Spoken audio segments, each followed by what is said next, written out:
हनुमान बेनीवाल के साथ हो गया उपचुनाव के अंदर बड़ा खेल। हनुमान बेनीवाल हमेशा 35 कौम की बात करते हैं, गड्ढों को टारगेट करते हैं, उसको लेकर अब इस बार जो बड़ा मास्टर स्ट्रोक है वो खेल दिया। आरएलपी के हाथ से सीट जाती हुई नजर आ रही है। दूसरी ओर रविंदर सिंह भाटी के लिए दौसा से बुलावा आ रहा है, उपचुनाव के अंदर खींवसर के अंदर बुलावा आ रहा है। क्या रविंदर सिंह भाटी राजस्थान के अंदर होने वाले उपचुनाव के अंदर दौसा हो या फिर बीजेपी पार्टी के राजकुमार रोत के साथ राजस्थान के अंदर उपचुनाव के अंदर एंट्री हो गई है, परंतु दूसरी ओर दुर्ग सिंह खींवसर ने भी मास्टर स्ट्रोक खेल दिया बहुत बड़ा। अब देखिए दुर्ग सिंह पर जिस तरह आरोप लगाते थे कि ये आरएलपी के कहने पर चुनाव लड़ते हैं, परंतु इस बार जो दुर्ग सिंह खींवसर ने मास्टर स्ट्रोक खेला है भजनलाल के साथ मिलकर, हनुमान बेनीवाल के लिए एक बड़ी चुनौती बनकर आ गई है सामने। क्योंकि हनुमान बेनीवाल को आपने देखा होगा, वो 35 कौम की बात करते हैं, वो गड्ढों को किलों को कहीं न कहीं टारगेट करते हैं और यहां तक देवी देवता को कहीं न कहीं टारगेट करते हुए उनके पुराने बयान सुनोगे।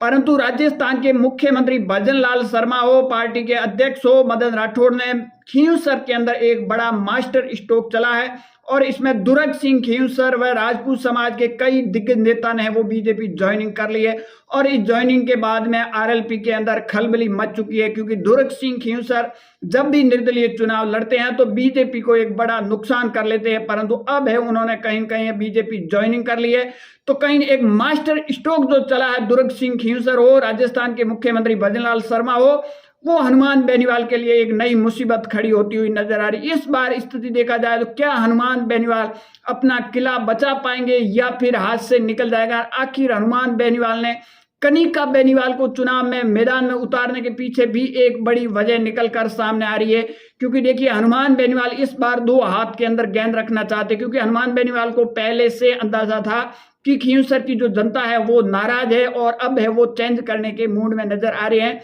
परंतु उससे पहले जो दुर्ग सिंह खींवसर ने जो मास्टर स्ट्रोक खेला है वो एक बड़ा मास्टर स्ट्रोक है और बीजेपी के लिए एक बड़ी कामयाबी है। अब समझ लीजिए कि बीजेपी की जीत यहां से लगभग फाइनल हो चुकी है। अब देखिए दूसरी ओर बात की जाए तो रविंदर सिंह भाटी को लेकर जिस तरह से कयास लगाए जा रहे थे पिछले कुछ दिनों से सोशल मीडिया पर खबरें चल रही थी, क्या रविंदर सिंह भाटी को बीजेपी के अंदर ज्वाइनिंग करने से कोई रोकता हुआ नजर आ रहा है। कौन से वो नेता दो है जिनके जो नहीं चाहते हैं कि रविंदर सिंह भाटी की बीजेपी के अंदर एंट्री हो, परंतु दूसरी ओर बीजेपी अगर इस तरह के नेता को इग्नोर करेगी, चाहे कांग्रेस इग्नोर करेगी, तो बड़ा नुकसान होना ये आपको सीधा का सीधा दिख रहा है। और कांग्रेस ने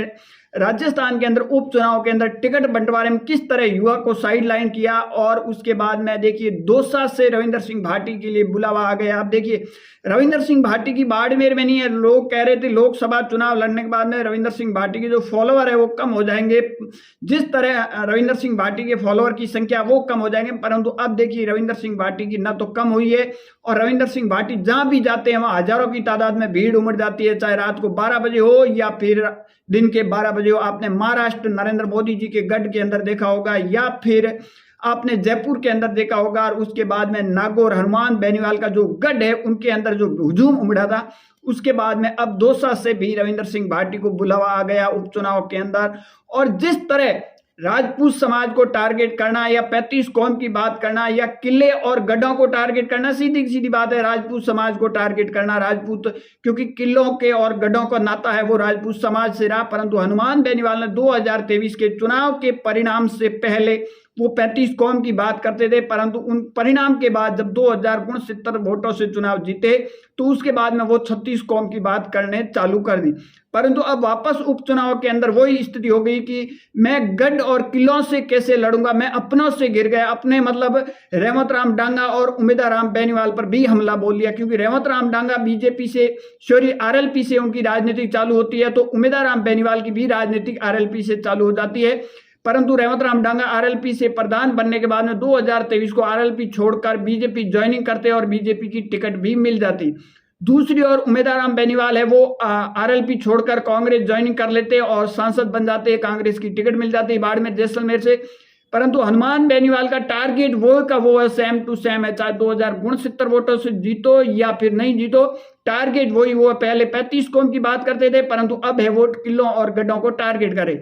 दूसरी ओर रविंदर सिंह भाटी जिस तरह काम करते हुए नजर आ रहे हैं, चाहे बाड़मेर के एनडीएमपी का जो मामला था उस मामले को आखिर रविंद्र सिंह भाटी ने किस तरह उठाया और जनता से वादा किया था उस डीएनपी मामले पर, वो है बड़ा एक्शन सरकार ने लिया। अब डीएनपी के अंदर स्कूलें, कॉलेजें, सड़कें सब कुछ बनेगी और इसका श्रेय कहीं न कहीं रविंद्र सिंह भाटी को जाता है। परंतु इससे बड़ा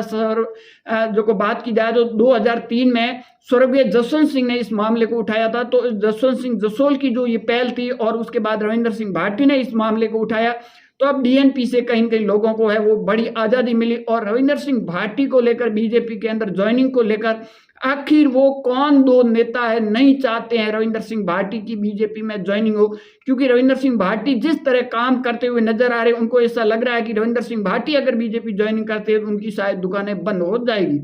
आप सबकी क्या राय कमेंट सेक्शन जरूर देना। ज्यादा जानकारी के लिए हमारे यूट्यूब चैनल को जरूर फॉलो कीजिए।